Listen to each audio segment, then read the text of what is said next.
You're listening to the Unreasonable Fridays podcast network. Go ahead, stand up, stand up, stand up. Stand up. Stand up. Stand up.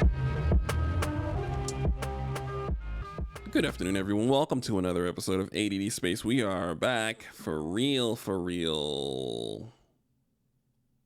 Hey, I will say that while we're not on our consistent once every 2 weeks, we have been doing consistently once a month, and I'm hyped. We missed a month. What are you talking about? Anyway, Shut this up. is our... It's still last month, whatever last month was. Last month was August. Exactly, it's September. It's October. See what I mean? It's September, shut up. It's Merry Christmas. That is our CEO, CFO, COO, head distributor, lead artist, travel czar, social media manager, community manager, stunt coordinator, and freshly moved. Congratulations, finally. I moved in. Wait, stunt coordinator. Yeah. Can I jump back? What am I stunting on? Can These hoes? Well, that's really, anyway. The episode really can't go anywhere from there. Like, I think we peaked way too early. Like, I think we are within 90 seconds. So, and now we've kind of peaked in a way that is now awkward to continue the program. So No. We can continue. This is just the energy I bring. I bring fatigue energy, sleep energy. I'm having my first coffee of the day at 2 p.m. energy. I think this is appropriate for the time. Anyone who doesn't have that energy looks like a psychopath. I mean, I look like a psychopath all the time. So that's what I mean. I think there is something to be said for that. I think that is the spirit of the times. Have you ever seen? Have you seen when was the last time you've seen someone who doesn't look tired? I don't know. That requires me to go outside. I mean, you can look out your window. I am not on the ground floor anymore. How far up? What floor are you on? I'm not telling you. This is public. Is it tall? You know what my address is? Is it tall enough? Is it tall enough so that I can get you one of those those telescopes so you can be real spooky with your bathrobe, just eyeball looking at the neighborhood, observing crime and looking at your neighbors. Easily. Like if you give me those special binoculars, I can really live out my my black grandma ways. That's my favorite thing. My favorite thing is when you are. Black elders will look at you through the blinds if they're on the ground floor and they do not expect you to be there. If you're a solicitor, they will absolutely look through the blinds 10 feet away and not open the door quietly while you look at them looking at you, looking at them looking at you until you leave. Me. Right. But if you get them high enough off the ground, then they break out the surveillance equipment. And that's when you get the binoculars and the little telescopes. Once you get them above the 8th floor, then they start looking down at the rest of the earth. And that's I used to have a telescope too, so I know how to use one. My godmom was a professional astronomer. Really? Yeah, so she bought me a telescope back in when I was young because I really liked looking at the stars and stuff. And I lived in Arizona too, so it was perfect. So I could just set up the telescope and go outside and go watch meteor showers and whatnot. Oh, that's beautiful. Oh, I didn't know you were a star. I didn't know you were a star watching person. I love stars. I'm terrible at math. Oh, we don't do math here.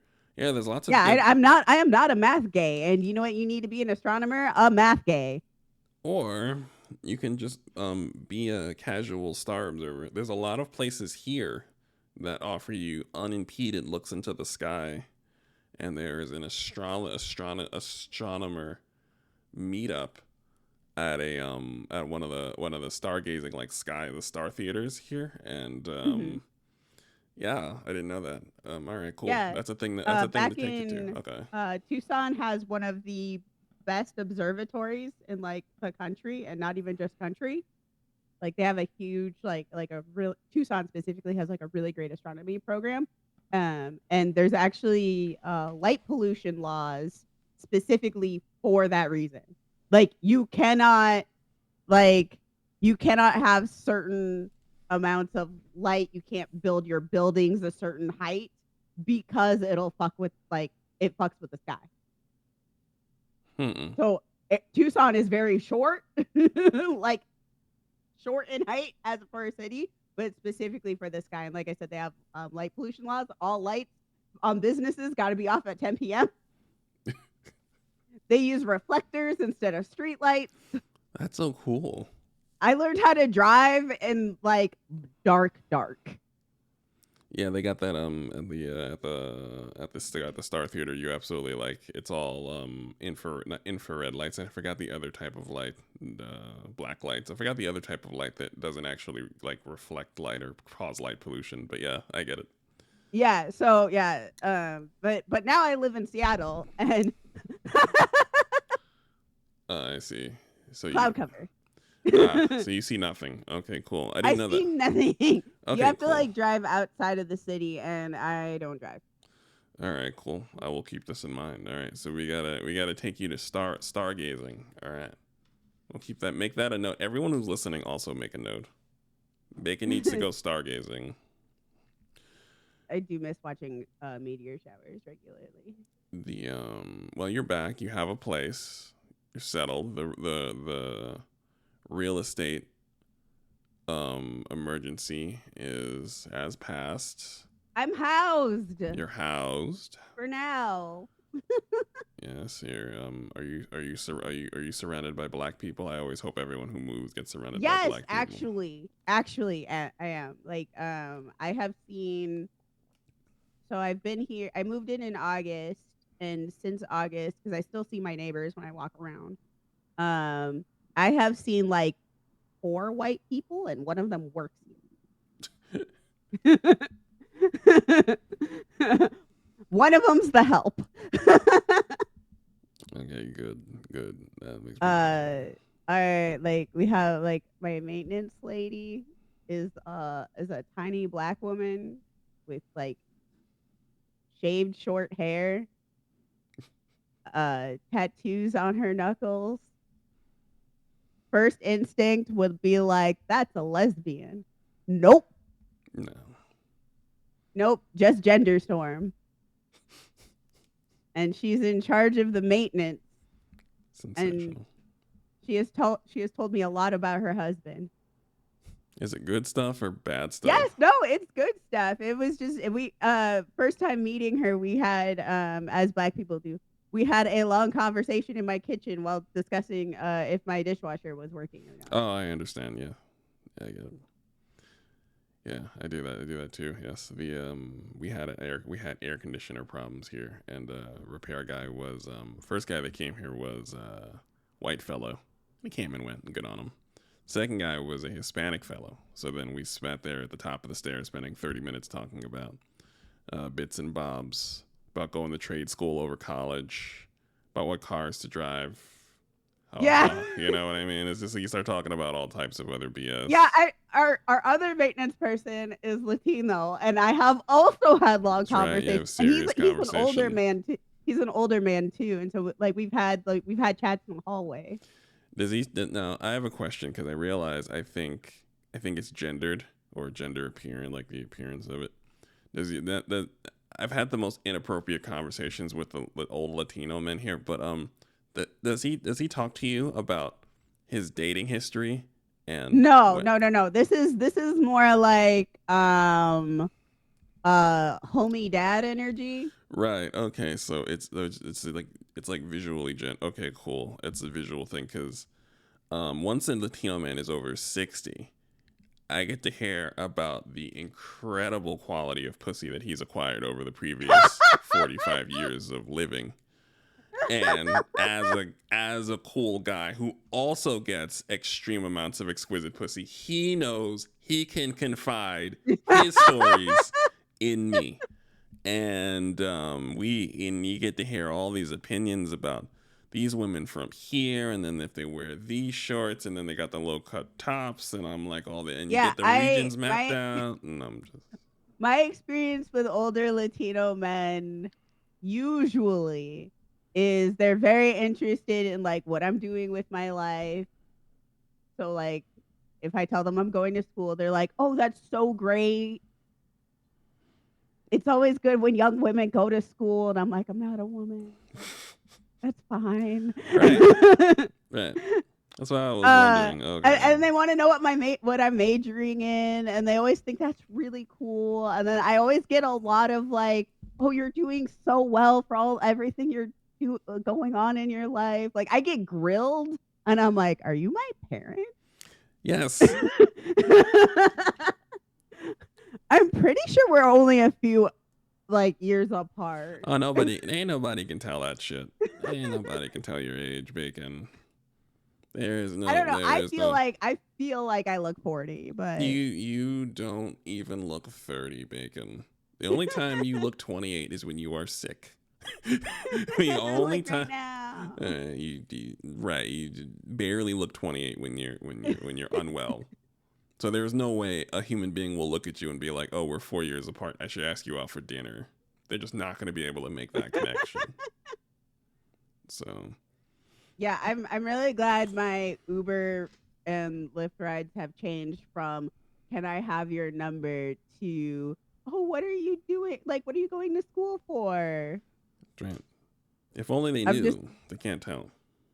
I'm very excited for this changeover. I don't know what happened for me to make that changeover, but I'm grateful for it every day. Is it where you moved, or is it like an age thing? Did you like? Is it an age thing, or did you after you moved? No, I got older. Okay. Yeah, I'm of the. I'm in a weird spot. I don't think, and I don't know what kids are looking at because kids talk to me like I'm 23 or 4. And I'm like, I swear to God, like, even if my skin is nice, I have gray hair. Like, I have a gray beard. My locks have gray in them.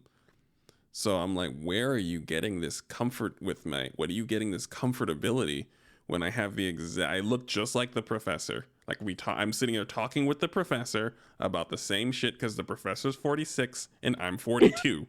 We're talking about the same shit.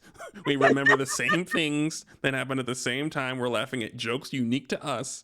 And here you come, 19 years old, sliding up to me and trying to dap me up. Like I should also know where did you get this? Yeah, I've had to turn down some children. Like, yes. And I'm just like, I was telling, I had to tell one of them, like, I'm sorry. You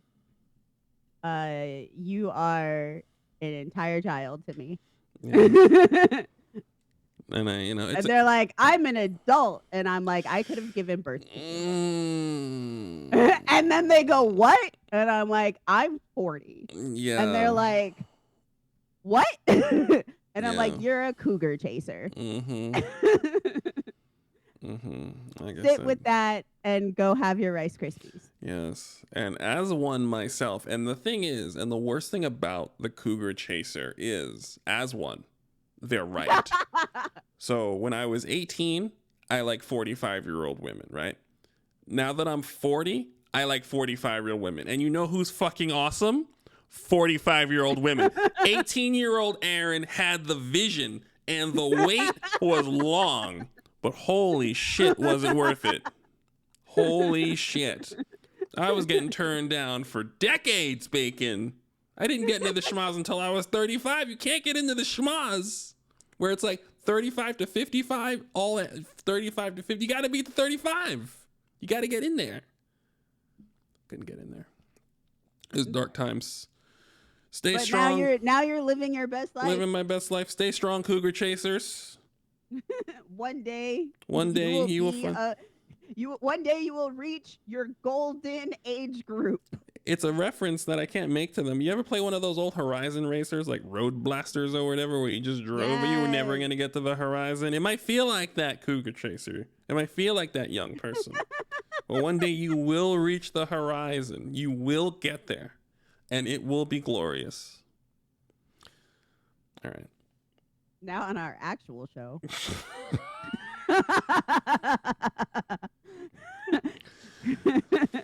All right. What do we got? Says here. Oh yeah. We did talk about Microsoft ruining the bag. I mean, we didn't officially talk about it. We talked shit about it.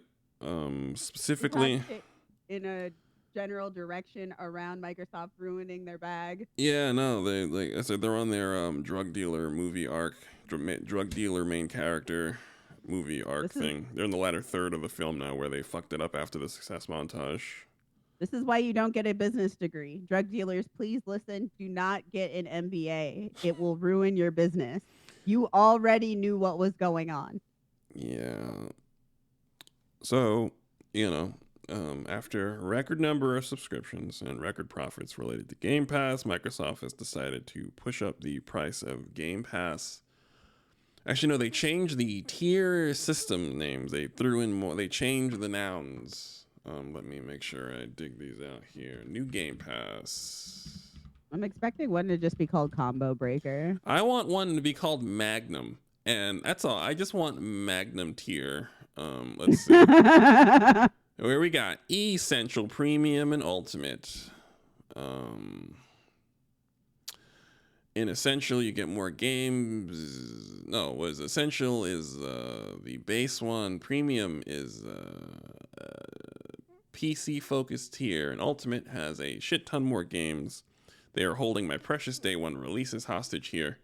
They are also offering Ubisoft Classics and Fortnite Crew, which I know so little about. I didn't know it's one of those things where you see the words and you go, oh, I'm old. Right. Because I'm certain there has to be a young person who saw this and his eyes lit up and he was like, it's time, fellas. And he was hitting up the group chat. And he was like, they Fortnite Crew something, Game Pass something. And they're all on it. I don't know what that means. I'm not going to lie. I don't actually think that's the case. What? You think So who is that for then? So what is free Fortnite bucks or what is it for then if it's not for the youngins? Who's rocking? Well, the thing that I was going to say is that like the folks who they don't want new Fortnite, they want more Fortnite. Does that make sense? For $11.99 monthly, Fortnite Crew subscribers get full access to the Battle Pass, OG Pass, Lego Pass, and Music Pass. Subscribers also get special items and 1,000 V-Bucks every month. Actually, that's pretty badass. This is for parents. Yeah, it's actually pretty badass. Like if I had a kid that was cooking on Fortnite, that's actually pretty good. Yeah. Yeah, this is for parents to get their kids to be quiet. Yeah, shut up. Yeah, this is actually a pretty good deal. I don't have a kid like my imaginary hypothetical alternate dimension Earth 47 child. Little bastard. Yeah. However, all of this has pushed the price of Game Pass from $19.99 or $21.99 to $29.99. And for the most part, since no one asked for Ubisoft Classics and nobody gives a shit about Fortnite Crew, pushing up the price that high, people are not excited, and apparently they because it's essentially just a price increase for worse product.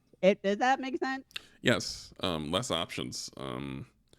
They're giving us more of what we don't particularly want. Like I said, they fucked up the brick because the product as is, which is just a chunk of Microsoft products that are of value to you to save you hundreds of dollars a year, is the brick. Everything else, like, there's only so much Microsoft can offer us within the realm of Game Pass. There's only so much they can offer us. They are limited by the fact that they're just the infrastructure. So now they're throwing in things we don't want to justify it, and it's not being met well. This is also on top of them trying to push Windows 11. Oh yeah, they said they're discontinuing Windows 10, leaving everybody living was like 80% of all computers, Windows computers. Yes. Like I'm like, okay, so I really do understand phasing out old operating systems. It is too soon to be doing that. Yes. And people again like and they're doing it during a time when and I'm sure this is probably related to it, but like people can't upgrade their computers right now. Like Yeah. like first of all, again, the supply chain has not recovered, and then the Trump administration came into play, and we started a trade war. So guess what happened to the supply chain when you start a fucking trade war? Yeah. It's everything's fucked right now, and tariffs are a thing. So I'm sure that they're trying to drop their operating costs, right? But people can't upgrade. We can't buy the computer. We can't build the computer. We can't fix the computer to have the necessary requirements, because there's actually, like, it's so funny because like my computer is missing something, and it's like a really random something. It's not like it's not it's not the RAM, it's not any of that. It's actually something very random and specific that will not let me run Windows 11. Mm-hmm. And I have to get the person who built my computer involved to be like, I don't what? That's my understanding of the conundrum, is that people can't upgrade their computer to when they don't have the ability to physically do it. I literally don't have the physical ability to. And my computer is good. My computer could totally run it. It's actually just missing one random part. Right. And I think that we are reaching the limits, and like I said, it's one of those things where it's like people are, they ask like, is Xbox dead? Is Microsoft? No, they're not dead. They're greedy. Xbox is greedy. They will license some computer in a box and call it Xbox Series X-1047 Omaha, and that will be what they put out. Same way they have the ROG Ally, which is not them manufacturing anything. They are licensing a ROG Ally. You know what I mean? So they're just being greedy all at once to coincide with us having no money, with a shitty job market, in the middle of a trade war sparked by an idiot and his crack team of idiots. So, yes, I think Microsoft is running against the ceiling. Also a thing, and this is a random thing that always bugs me out, is when you hear things like this, and then I read like, it's related but unrelated. The Japanese gaming standard for success is so much different than ours. Whenever a game tops over 1 million sales, everything is great. Your game is a success. And then that's the end of the story. We're probably going to do another one of these. But anyway, Microsoft is running, and we will come back to that. Microsoft is running against the ceiling of its user base. We now have no money.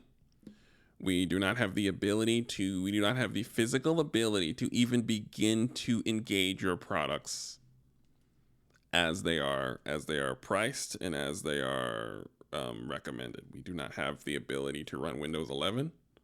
We cannot upgrade our machines. We cannot afford your $1,000 portable machine. We cannot pay $30 a month for GamePass.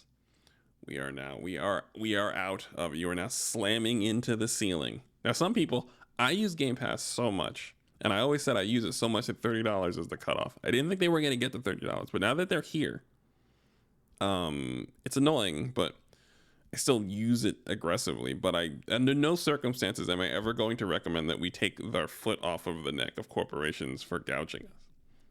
Because stay on their necks at all points in time. Never, like I said, that's why I never say anything. I never say anything publicly about how comfortable or uncomfortable I am. Everyone screech because they are absolutely hitting the ceiling and trying to punch through, and they're just gonna have to find out that we just ain't got it. And we ain't got it. We literally don't got it. We don't got it. We don't have it. And what you're offering is not worth it anymore. I hate to say this. Like, that's kind of the thing now, is like, you're streaming, like, this is across the board. There's nothing on streaming services anymore that validates a rise in prices. There's no game console. There's no visual upgrade. There's no user package. There's no reward system. Nothing that they offer matters past a certain price point, and they are going to find this out in real time. And good luck to them. Yeah.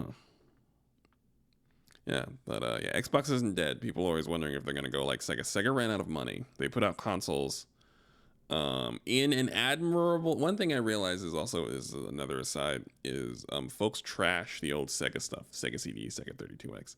They were trying desperately to make that shit affordable, and they bankrupted themselves doing so. That was a valiant effort. A Viking death they died trying to serve us cheap gaming. Good on them. Also, like, and I don't know if this is just people memory holing it, or if this is just people not, like, they didn't actually own the console. So again, they're just repeating information that they think. But like the Genesis and like Sega Saturn and Sega Dreamcast were like technologically like really good. Oh yeah, no. The problem was they had gotten the rep from Sega CD and 32X, and then Sony hit the scene, and then that undercut Sega Saturn. Because remember, Sega Saturn didn't do new fancy polygon graphics as well as PlayStation, so head to head, Saturn looked worse in the things that was catching everyone's eye. It did the sprite. Remember, it did like the 2D animation significantly better than PlayStation, but that's not a thing that mattered. Like, it did pixel art at an elite level at a time where no one gave a shit about pixel art. Fast forward 30 years later, now getting a Saturn. Now we're all losing our goddamn minds over pixel art, and right. we even have like a new style of there's like actually a couple new high graphical pixel art related styles of game design that I for one fucking love. Like what is it? Like the 2D 2.5D? Yes. This is also a personal favorite. It is clean as hell. It's so clean. I love it so much. Also, a brand new Sega Saturn is $500. Thank you.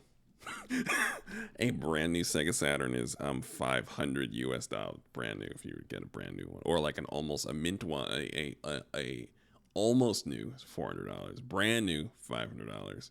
And yes, we now love pixel art. We love us some pixel art here in 2025. But that and Dreamcast also slammed up against PlayStation 2, I think, and it just couldn't, it didn't have, the word of mouth was against it, even though Dreamcast was an elite console with some fantastic games that got lost to fucking time. I still have them. Do you? Yeah. I have a Dreamcast. You have a Dreamcast? Yeah, I have a Dreamcast. How many games you got left over? I've got like, I want to say like 10 games. There will come a day where I might offer you top dollar for your Dreamcast and those games. Oh, okay, but I have Jet Set Radio, and I don't know if I can ever give that up. I understand. We'll have to have a serious sit-down talk. Like, this is going to be a serious relationship discussion we're going to have. Because I'm right on the cusp of having to become a physical retro game collector. Like, there are a lot of games I'm collecting, but like, we're getting to the bottom of the barrel a little bit, and it's been like 5 years, so now I'm like, I need to focus on some things that I would want to get if I like, and one of them is like old Sega console, so I'd like to get a Dreamcast and a Saturn. And okay, I really want a Saturn. Like I want to. I'm not gonna get a Genesis. What I am gonna get is they have these. And I'm sure you've seen them. They have these combo consoles. Yes. Where you can like play you can play your Sega cartridges, you can play your Super Nintendo cartridges. Yeah. I was going to just get a NES, SNES specific one. Right. But I've decided to I do know that they have like Genesis and SNES ones. Right. And I'm gonna go that route for sure. So I just need to do some research though. I used to have research on what ones had the best like visuals, etc. Mm-hmm. But when I have money again. And I have a friend gave me a link to where you can get a converter so that you can actually like do the old TV hookups Yeah, those while are. keeping the aspect ratios. Oh yeah. Those are. I can't tell whether it's unique to Austin because we have this big retro game scene where you can go across 3 and 4 and 5 stores up and down the city and get what you need to get. So I don't know how unusual that stuff. I know what you're talking about. If that's the case, then maybe we might get you a Saturn because if you're the keeper of the Sega consoles. Like, so just one of it just needs to be in the family. Like as long as I know, because you keep your shit clean. That's all I need to know. Is it in good hands? I was like, you've seen how I store my stuff. I know. That's why I was like, the best bet is for me to give Bacon a wad of cash for their Dreamcast. Like, there's no one on eBay I can possibly guarantee that the console will be as good. It will be in the same condition as your Dreamcast right now. I do need to clean the Dreamcast because like it was gifted to me, so I haven't cleaned it yet. Right, but nothing gets worse in your care. No, it doesn't get worse. Hold on, there was one thing. Sega went broke, Microsoft is greedy, and back to Sega anyway. So I'm going to go. That was like literally one sentence away from the point before we got super sidetracked into vintage Sega consoles, which again we can return to because. I'll tell you right now, I grew up playing Nintendo and I didn't care for it. I made a critical. You know how when you're young, it's like a serious political decision. What console you get? Okay, it really was a serious political decision. Right. I chose Nintendo consoles and I shouldn't have. I had a Super Nintendo and I think Genesis to me was better. And then I got a PlayStation, and while PlayStation was better, I wish I had Sega Saturn because it had all those amazing ports of all those Versus games. Yes. It had the amazing ports of the Versus games. And then I was like, Dreamcast had all these interesting games that I was too busy blowing off. In hindsight, I was like, I should have tried to get both consoles. And as I'm older, of course, older than that, but like when I'm younger, I want the route of Nintendo, and I shouldn't have because I enjoy Sega products significantly more now in my old age. I don't know, looking back, I just like all of them more. And so yeah, but if you have a Dreamcast, then you have to get a Saturn then because like it just needs to be in the family. So. Yeah, I grew up with a Genesis and a Game Gear. Ooh. And yeah, we were actually just having a conversation in one of my servers the other day about the Game Gear battery drain. Woo! How long did that shit work? That shit looked beautiful, but how long did that shit work? Like how long was the battery? So if you were on like the actual the 6 AA batteries, six AA. 6 AAs, baby. So if you were using those, it was literally a few hours. But you could get battery charge packs. Yes. That also those lasted longer than the 6 AAs. And if you got like 2 of them, you could also car charge them. So when we moved from Wisconsin to Arizona, my dad had to go first. So it was my mom with a teenager and a child and a dog in a car driving cross country. So they handed you the Game Gear plugged in. So they bought a Game Gear. I like that. Yeah. That. Yeah, they're like, I need something to entertain the kids. And they also know that I just sleep on and off. Right. So, like, because cars make me car sick, and my way of dealing with that is to just sleep. Totally fair. It's now to the point where I just get in a car, and like after a few minutes, I just start like shutting down. I mean, better than car sickness, by all means. Just put it on airplane mode. If you got to put it on airplane mode. No problem. Okay, but it is the same thing on airplanes. You've flown with me, right? I've never flown with you. No, you haven't flown with me. I haven't flown with you. I've driven with you. If you ever fly with me, what will happen? We'll get in the plane. We'll get all settled in. I will fold my arms, drop my head, wake up 4 hours later. So welcome. So all right. So I love you more than I did 5 seconds ago, which is an incredible amount. So what I do is before I fly, because I don't fit in any planes anymore, I don't fit in them as they've like merged into like this airborne Greyhound bus shape. I don't fit in them. So to spare my body, I just don't sleep or eat. So I get on the plane malnourished, underslept. I get in there, I sit down, I fold my knees into some horrible figure 4 leg lock position, and then I go the fuck to sleep. And I wake up about 5 hours later, and I do it every time. I absolutely do not treat myself. I do not nourish myself. I absolutely ruin myself, so I just pass out as soon as I get on the plane. So yes, we should fly together because we're going to miss the entire flight and not say a word to each other.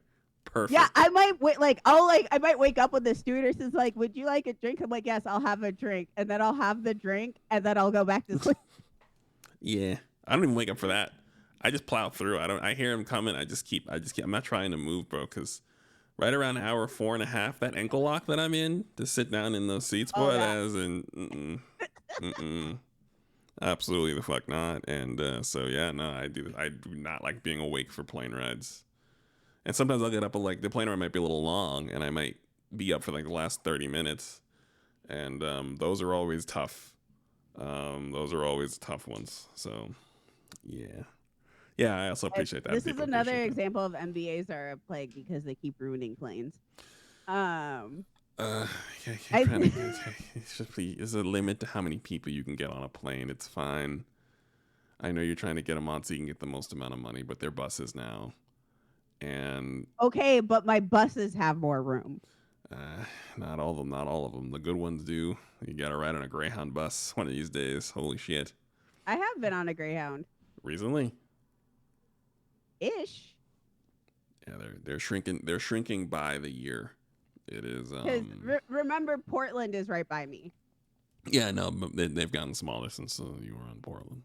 They've gotten smaller. Well, no. What I'm saying is like, you know what it is? I think they also have different ones for if you go from major city to major city. Okay.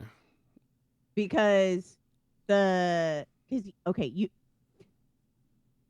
profit motive.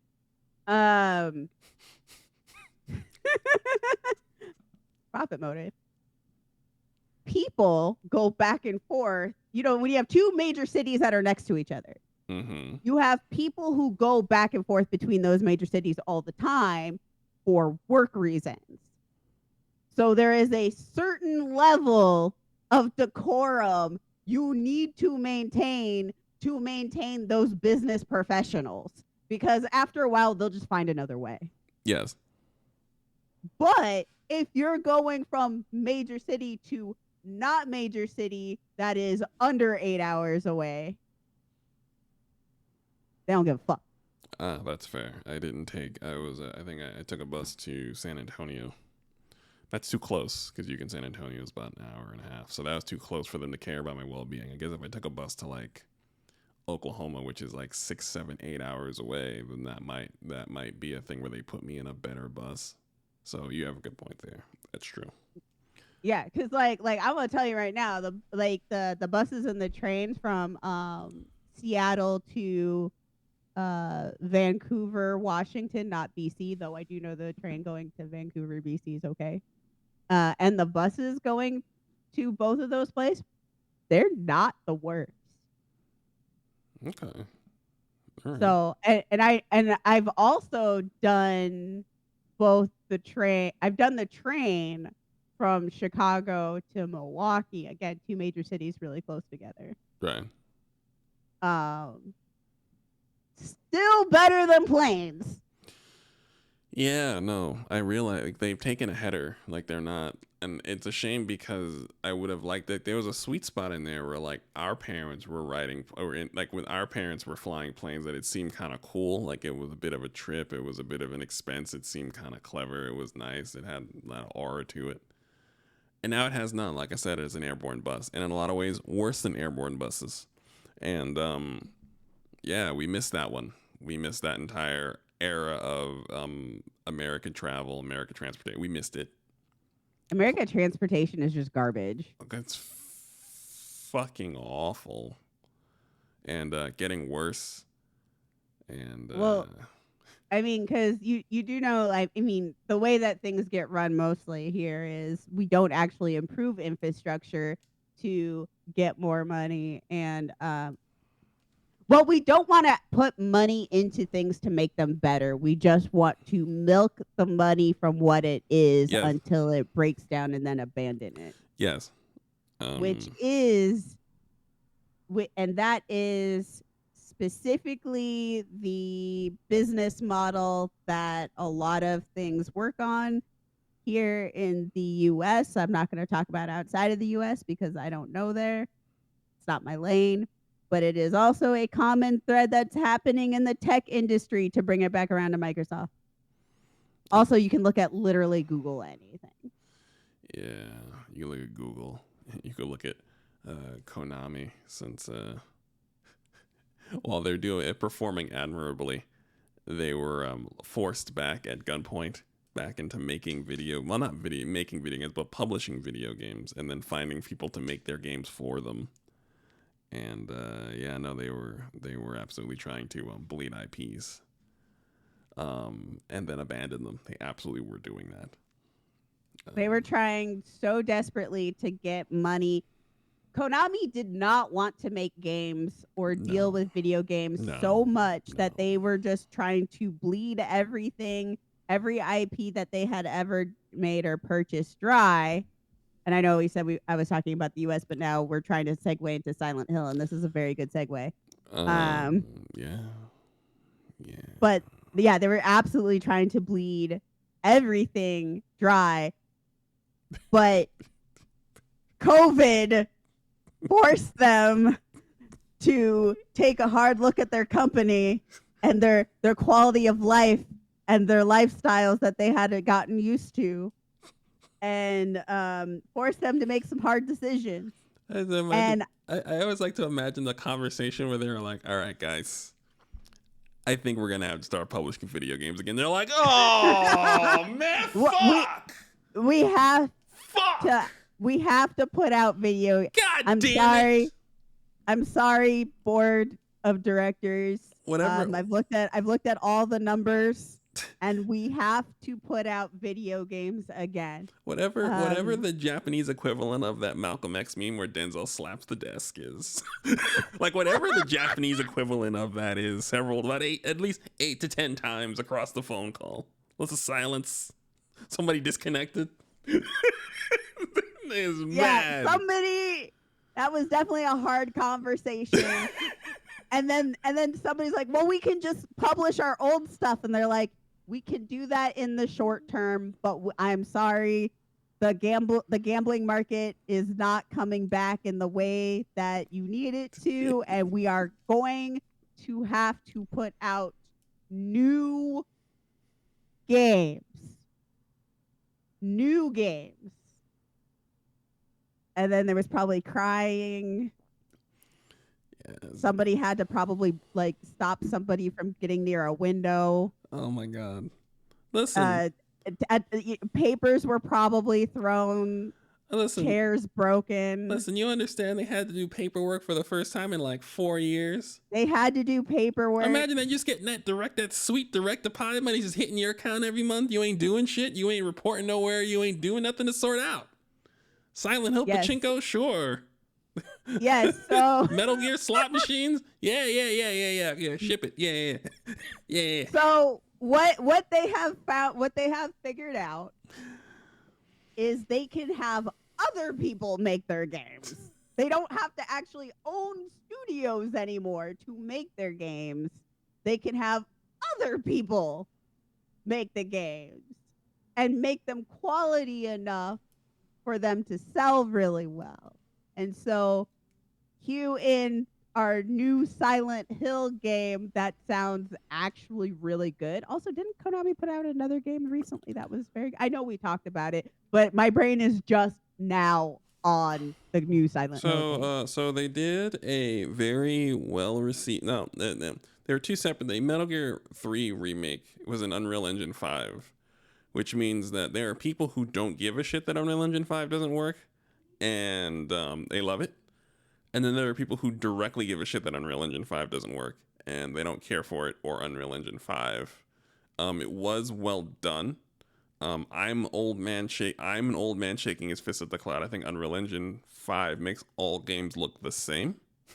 And when you use it to remake old games with unique art styles, it makes that game look like a derivative of, it looks like a user mod, because Metal Gear Solid had a unique art style. But yes, that was well received.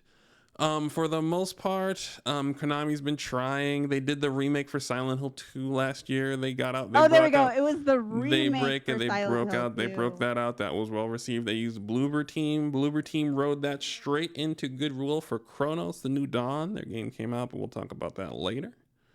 Yeah, Konami. I wouldn't say that they're cooking, because they had some very strange Silent Hill. They had that Silent Hill Ascension, which was like a mobile visual novel that was pay per issue, and it wasn't very good. There was another thing. Yeah, I mean, I gotta square up all the there were a few uses of Silent Hill that weren't great. Remake was cool. Silent Hill F is the newest one. I actually think they did an amazing job, but it's very polarizing for a variety of reasons. Now, also, Silent Hill F was outsourced by actually a pretty good team. Yes. That mostly worked with Capcom. Yes. Neobards is their name. Yeah, they worked on a lot of Resident Evil stuff specifically, and I can't. They worked with Capcom on something else too. I can't remember. Let's see, what are we talking about here? What do we got? I literally sent you the link. We're talking. They did the Dead Rising remaster. There we go. Final Fantasy Rebirth. Oh, they did the Mega Man Battle Network Legacy Collection. Yeah. Let's see. Resistance. Ooh, Onimusha on PlayStation. Ooh, I kind of, okay. I own some of these. Okay, Neobards, they're already in my house. Yes, no, everything that they've worked on is pretty good quality, to be honest. Okay, and this is a whole game. What is the writer's name? Ryukishi 05, was it? The writer of Silent Hill is a very popular writer, and essentially this is the Ryukishi 07, excuse me, and this is a massive departure, because every Silent Hill since Silent Hill 4 was original, but every Silent Hill after 4 has been an attempt to kind of recapture the magic of Silent Hill 1 and 2. Yeah, but they were all done by North American teams. Yeah, they were Western teams, and they kind of missed the one thing, and I've definitely talked about this a few times before, but there are some very key differences in narrative storytelling, like culturally, from Western writers and Japanese writers, and I'm going to be more specific, North American writers. The funny thing about the Western ones, the Silent Hill Homecoming, specifically is Americans. We are non-confrontational to a fault.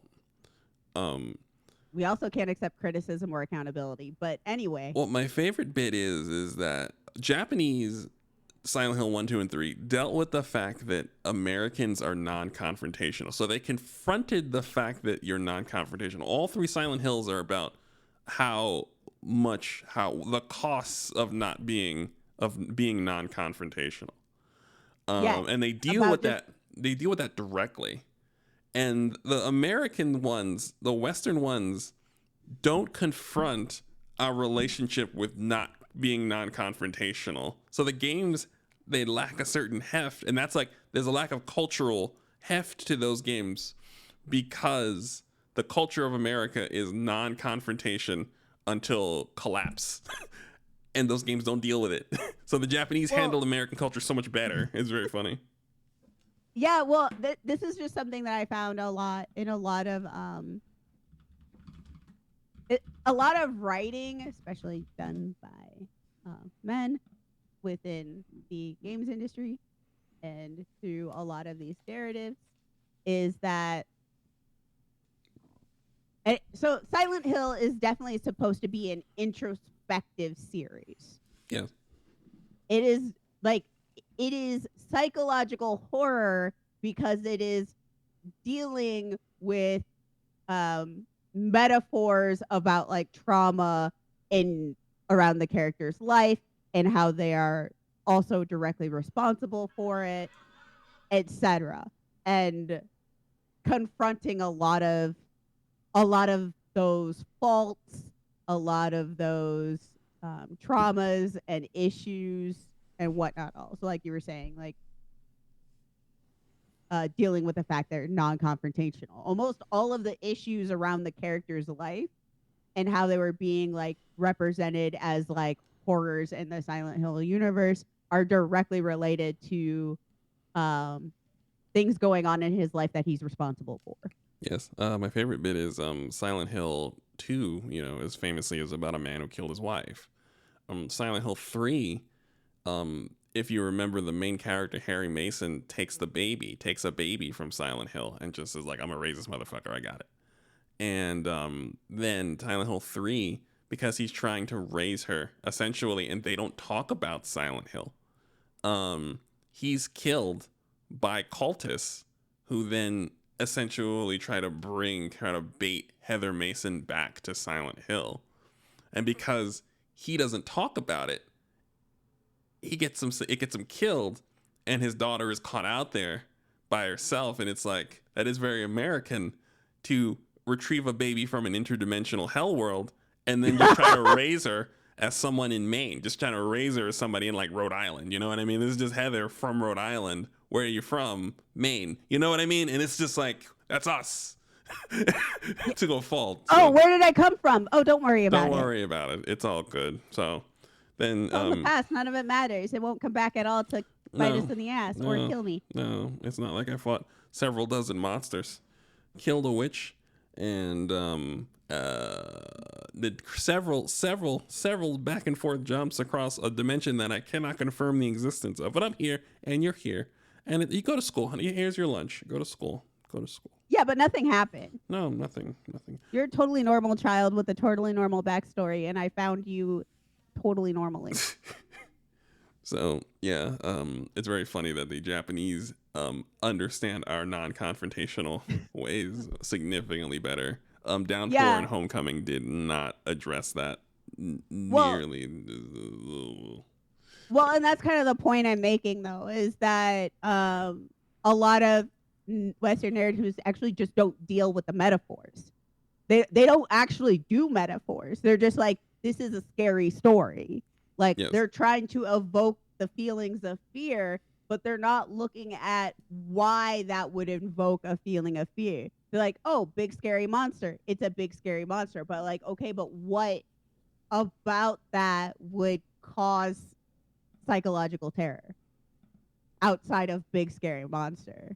So there's just like a lot of depth that's missing in the narrative. And this is just like something that I have encountered a lot especially when there's trying to be Western versions of insert from other location. Yeah. They're missing the metaphor.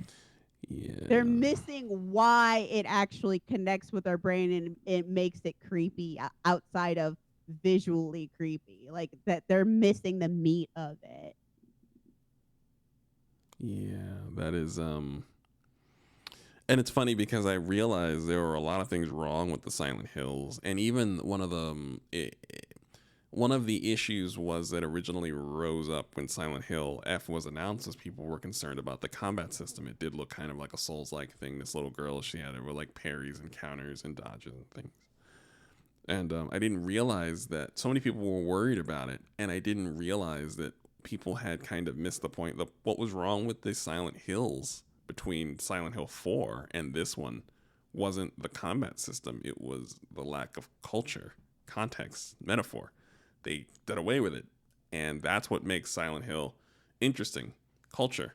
And yeah, I remember the director of the game had to get on a microphone and be like, guys, please. He was so flustered. And having played through the game 1.5 times now, I can comfortably see why he was, because the combat system is directly related to the narrative of the story so tightly that once you really start to piece it together, and I don't know whether this is a flaw to some people, but Silent Hill requires you to play through it 2 or 3 times. So every time you play through Silent Hill F, there is a parallel story that's being told alongside the main story, and that story changes every time you play the game over again. So the story is Inigo goes from point A to point B. What all of the flavor text is telling you about the world and the cutscenes are either slightly different or completely different based on the story that each playthrough is telling you about the world. Second playthrough, I guess, that's the thing. I really desperately want to talk about Silent Hill.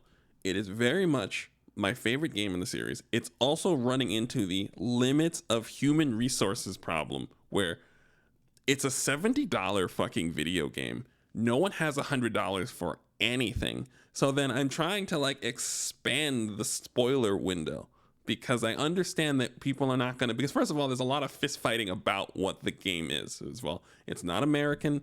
It's not based in Maine. Thank fucking God.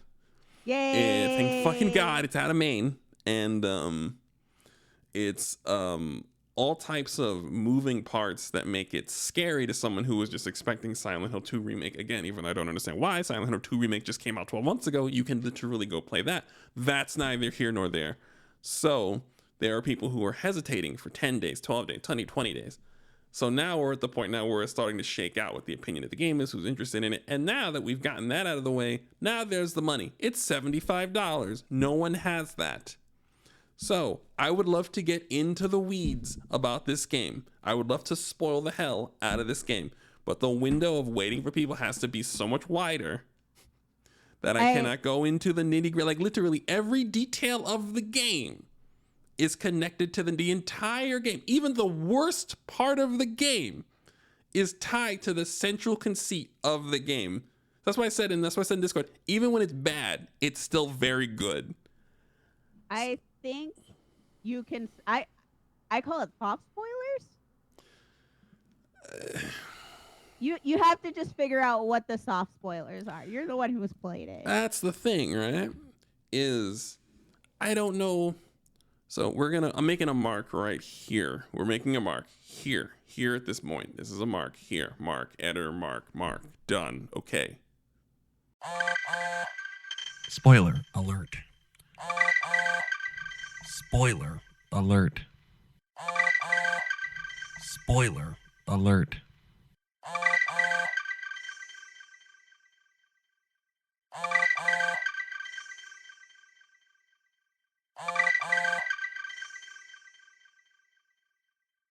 Spoilers begin now and end at the 1 hour and 8 minute mark. Repeat, that will end at around the 1 hour, 8 minute mark. The things that people don't like about the combat immediately. This is a spoiler. I might have to mark this full stop.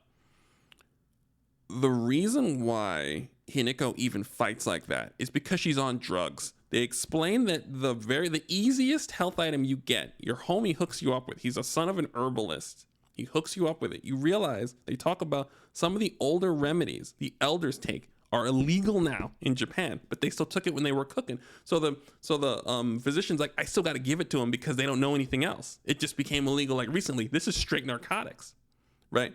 So your homie is giving you narcotics for a reason that, again, would require further spoiling. So your character is having a progressive drug overdose that manifests itself at the end of the game. So all the things you see, the hit stun, the counter notification, the slow-mo dodging, towards the end, you're overdosing. You have the option of taking... That's cool. Right. You have the option of taking those health items, right? But after a while, they hurt you. So when you try to take a health item when you're overdosing, your health keeps going up. So every time you try to take one of those health items, you then hit stun yourself. The same counter thing, the same thing you do to the enemies, you do to yourself. The reason why it looks like that is because your character is on drugs. She's being actively drugged by her homie. She has a problem. Now, this is a double spoiler because it's an arranged wedding. The whole game is about her having an arranged wedding. She is dealing with it. Her homie is drugging her because if her husband sees that she has a drug problem, he will leave her and then he can scoop her up because they're lifelong friends, but he doesn't treat her like a girl and she doesn't want to get arranged marriage, but she has to because her dad has a gambling problem. Sold both of his daughters to clean up both of his major debts already. Your sister appears in the story represented effectively as part of another clan of people. Like there's like the dueling, like there's like a dual Silent Hill world parallel thing because your sister has already been sold off to marriage. You are also being sold off to marriage. Your friend, you have these stress headaches because you do not want to get married. Your homie is hooking you up with herbal remedy. It's straight fucking drugs. He's trying to get you strung out so your husband will leave you immediately so that he can scoop you up. Towards the end of the game, you are having a straight up drug overdose. Right. Okay, like I want to play this more. Right.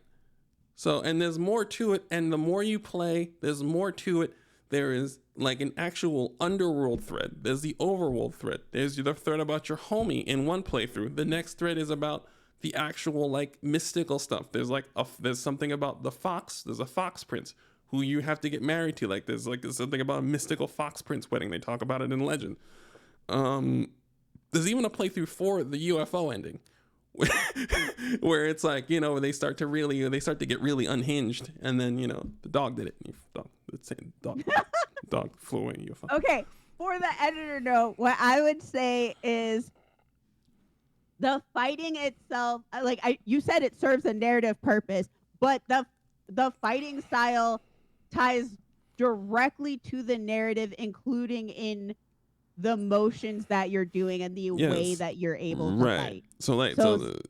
Stylistically, how you are fighting is both explained by the narrative and is something that you uncover in the narrative. It's one of those things where when I first saw it, I said to myself, this is the fighting style of an unreliable narrative. Like everyone was like, why is she dodging? Souls like blah, blah, blah. I don't have any money, which again, no shame in it. Just say you don't have any money. But again, I was looking at it and I was like, this looks like the fighting style of an unreliable narrator. What someone thinks they're doing when they're very drunk or very high. You know what I mean? And I was like, something's wrong here because this is strange.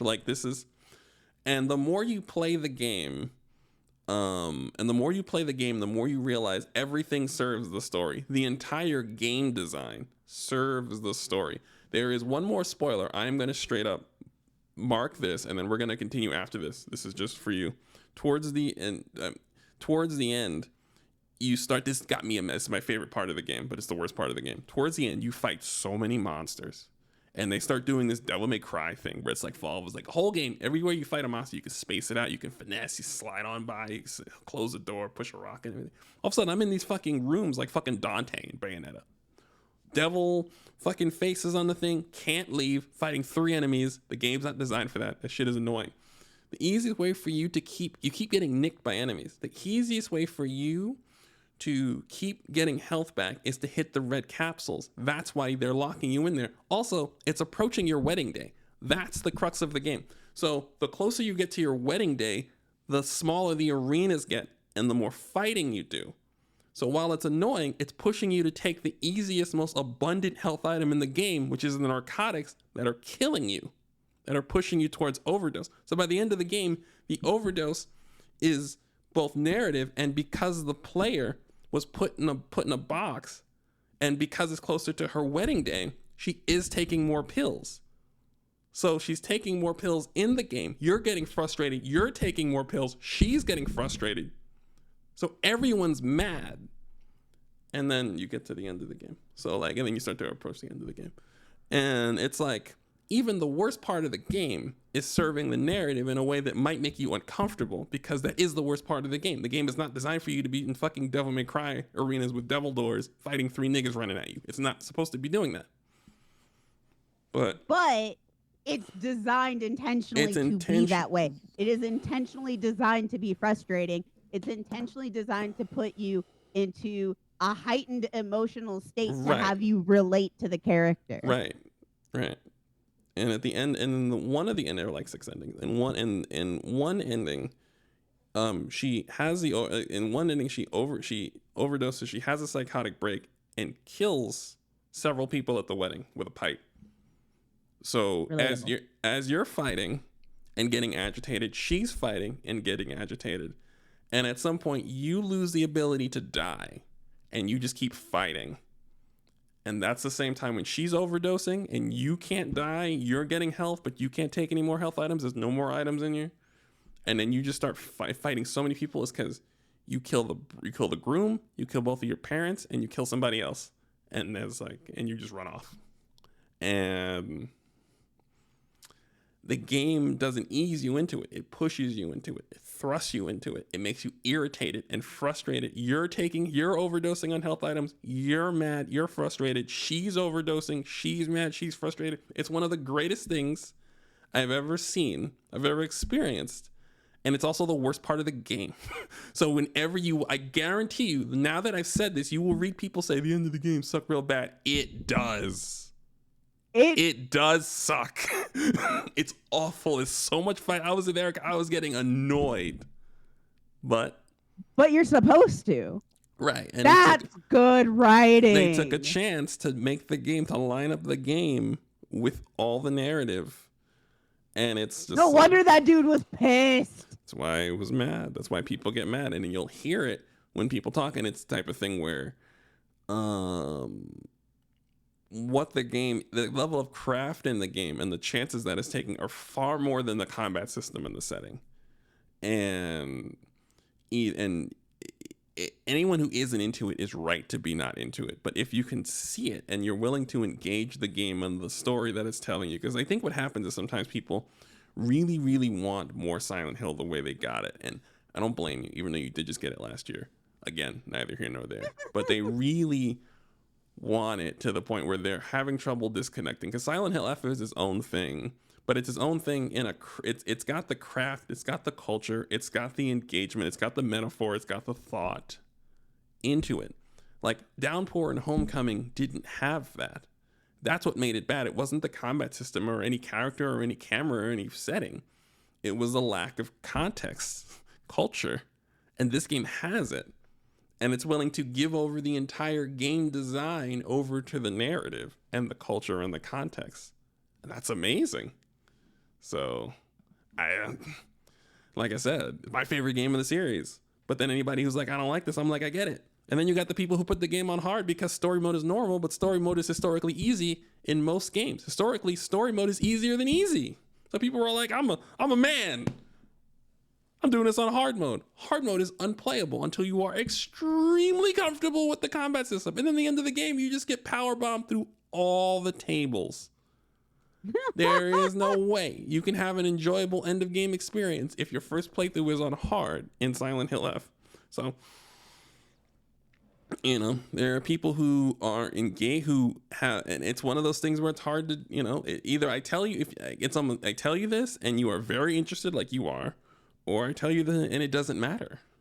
And, I think some people are also looking for Silent Hill. Not just Silent Hill game. They're looking to enjoy the gameplay and not the narrative. But there are times where there are games you cannot separate the narrative from the gameplay. And that is what the first 3 Silent Hills were. And then nothing after that until recently with this one. But I talk about this, because I play heavy narrative games, and so I talk with people a lot, and people are like, "Oh yeah, the gameplay sucks," and I'm like, "Did you look at the story though? The gameplay matches the story and the type of game that it's going on." And the answer is usually, no, I didn't pay attention to that. And I'm like, you should play a different game then. Right. Yes. That is exactly it. Yes. And that's, No offense, no shade. This is not the type of genre of game. I think you're just playing this game because it's popular. I want yes. you to go find your genre of game that makes you Yes. happy instead of following what game is popular. Yes. People are go, well, is it scary? Like, I don't think What do I don't think this job is for you, sir. Respectfully, if this is the first question you're asking me about Silent Hill, is it scary? Silent Hill's not about being scary. It is about placing you in a world that is problematic. How you respond to it, it depends. I thought Silent Hill 3 was the scariest Silent Hill because there's a lot of wildly varying architecture in a very classic sense. Some people thought Silent Hill 2 was the scariest one. I didn't think so. It was very subtle. It was sad. Silent Hill 2 was ultimately very, very sad. I So, think fear is very personal too. So, but the way right. that the Silent Hill narratives are designed, and specifically where the fear comes from, is fear comes from how you react to the narrative and how the narrative is portraying because the monsters are representative of real things. Right. And Silent Hill is I'm a big fan of suspense movies. Right. Like I don't like horror movies. I find horror movies to be kind of boring, if that makes sense. But They I'm a are, yeah. big fan of like suspense and like psychological fuckery, because you don't actually really know what's going to happen next. And more on top of that is figuring out character motivations and how it relates to the rest of the narrative and how it relates to the visual fuckery that you're seeing. That's where the actual true like fear and horror comes in, if that makes sense. Oh no, it does. Yeah. And that's specifically why I like Silent Hill. Yes. Silent Hill F is not. I mean, it has its moments. Actually, I think it has moments of extreme unease. Some people would say jump scares, terror. I don't know. I think it has those moments of extreme unease. It isn't trying. It is tense throughout. There is never a moment you're playing Silent Hill and you're very comfortable, unless you're completely oblivious to it. So like the subtleties of culture, of what's happening, of the context of what is happening. If it's lost on you, again, this might not be the job for you, respectfully. If you are disconnected from it, then you won't feel anything. And I guess that's kind of the thing, is because Silent Hill is always rooted in a white person in Maine. And now it's a Japanese girl in Japan in 1960. And I think in some ways it might be far away from what we're expecting, to the point where you might feel a little detached from it. Again, it's not for you. There's nothing wrong with the game. It's okay if you don't find the game scary. Don't rate the game poorly. This is not Five Nights at Freddy's. You're not here for the anxiety attack. Here for the narrative. Here for the narrative, where the narrative takes you, how you feel about it. So, yeah. To that point, I could talk about Silent Hill endlessly, and we'll continue to talk about it. There are so many things that are interesting about the game. The level of craft and intent is through the roof and off the charts. Yeah. So there is. I could go on about a Silent Hill that's about gender norms ruining everything. Like literally, gender norms are ruining literally every single character you meet. The girls are trying to act like girls, but you're getting all the attention, when you do not even want to even slightly appear feminine or act feminine.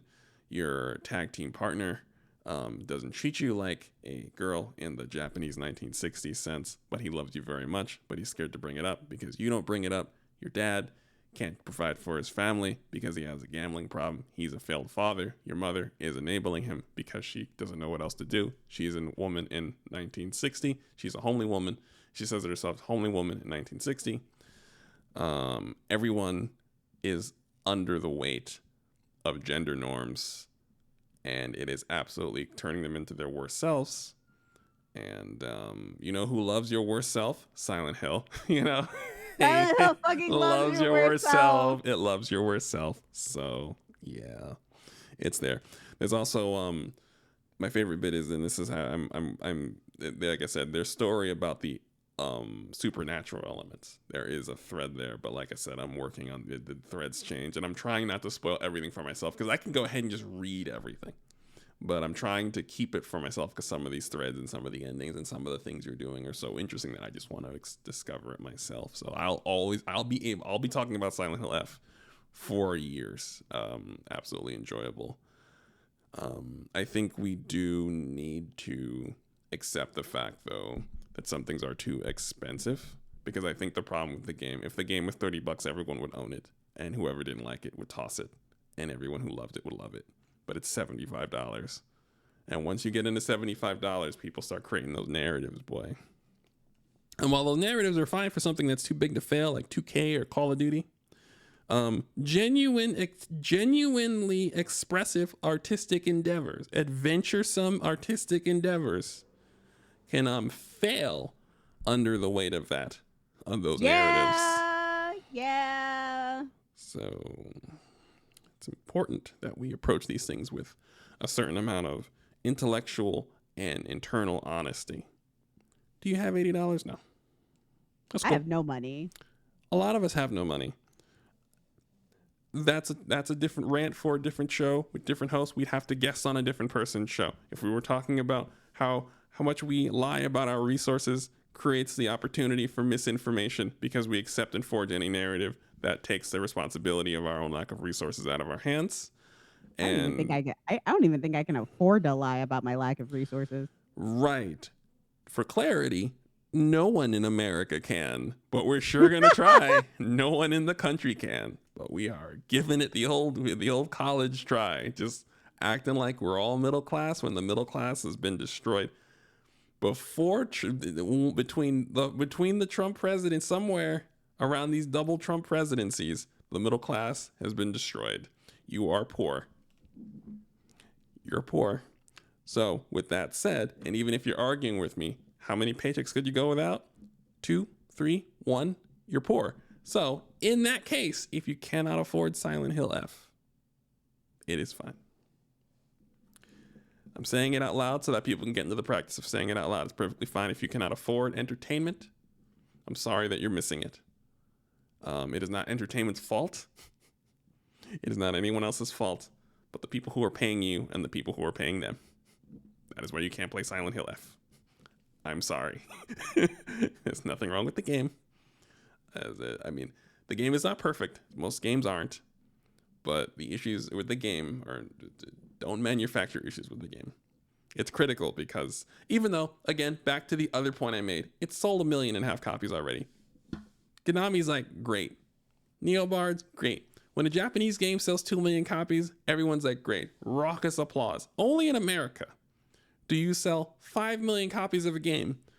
Shareholders said they wanted 15 million copies sold. They don't know what game they're even talking about. It's considered a failure, and everyone is let go. Only here. Silent Hill F sold 1 million copies as a new, effectively a new artistic endeavor in an existing IP. Sold 1 million copies. Success. Konami's like, yes. Or at least the one guy, the shareholders that just want them to sell pachinko, they're not responding to emails or anything. They're there, but it's hard to get them all in one room. But the people who are responsible for this are pleased.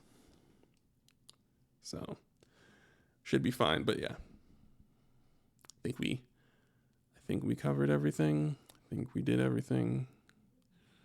We had some points. We wrapped around the points. We danced around the points. We did pirouettes, cartwheels. You live in a place.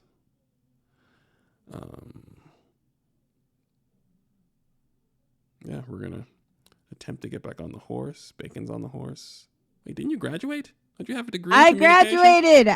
I officially have an Associate of Arts, and I also officially have a project management certificate. It only took 2 years to fix that one, but I got them, getting them both at the same time. I'm literally just waiting for the paper and the mail. And I'm applying for universities. I'm hoping I get into one of, so like I applied to the big university here. I don't think I'm getting in. I don't care. But there's like a couple other universities here that I applied for, and I'm really hoping that I get into the second one because they have better online programs. Mm-hmm. And so I'm just waiting to hear back if I'm accepted or not. Please let us know. We are all invested in your success. Congratulations. Oh yeah. Well, I mean, I have to start college in January, and definitely part of the I can't even lie about my resources is now I'm in between colleges and I cannot work, and that means I'm not getting school money for 3 months. All right. Well, so I have to figure out how to keep a roof over my head for 3 months. Well, that is what the Patreon is for, conveniently mentioned. Patreon.com/on Fridays is the United Nations Fridays, as in United Nations, who are now finally moving on the genocide in Gaza Fridays. And wait, are they actually moving on it? Like finally, they're not just. It's been in calling it and officially listing it as a genocide, and now so many countries are officially acknowledging Palestine as a state, as the official place. Now they can start acting on it. So now there's different types of this. The activism can ramp itself up. They had the big flotilla that went there, and everyone got intercepted. And yeah, so it just took taking people hostage. It's as it goes. We needed the slow barge of bureaucracy, slow barge, and then the right people to get yoked up. And now we're starting to make. I mean, it's fucking shit. That's again another program we will not get into. Patreon.com/UN Fridays. It goes to primarily keeping Bacon fed. That is it. Like we're not like there are some upkeep costs here, like serving and stuff like that. But yeah, no, it literally it just goes to food, just food and groceries. So Bacon. So it's like it literally goes to food, groceries, or now doing my laundry, because when you are a student, you can't apply for food stamps. If you are you cannot apply. Yeah, you cannot get food stamps if you're a student unless you're working. But if you're working, that money basically docks what money you get from food stamps. And if you're between quarters, you can't apply for food stamps either because you're still technically in school. If you want to understand, and the reason I'm explaining this is because there's a lot of people who are like, oh, well, you should just work or et cetera, do your way, or there are people who are abusing the system. Anybody who tells me that people are abusing the system has not been on the system or knows how the system works. So I am telling you how the system works. So you can stop thinking these thoughts that are repeated from Ronald Reagan. Please stop repeating Ronald Reagan. We don't need Ronald Reagan to be repeated in 2025. The man died, and we're all grateful for it. So. Yeah. Well, there you go. We have a show. If you have extra money and you like survival horror, play Silent Hill. And remember, if you don't have extra money and you like survival horror, watch someone play Silent Hill. And it is okay. We're here to tell you that anything you cannot get is okay. It is okay. We are all in the same very, very shitty boat. It is okay. I know people make you feel bad about it. The person trying to make you feel bad about it also doesn't have it. They're distracting from their own lack of resources. They also don't have it. So it's okay. Why? It's okay either way. And Microsoft is Xbox is not dead. It's just greedy. So run those pockets. You know what I'm saying? Yeah, I think that's us. And thank you guys for listening. And we'll see you next week. Go ahead, stand up, stand up, stand up.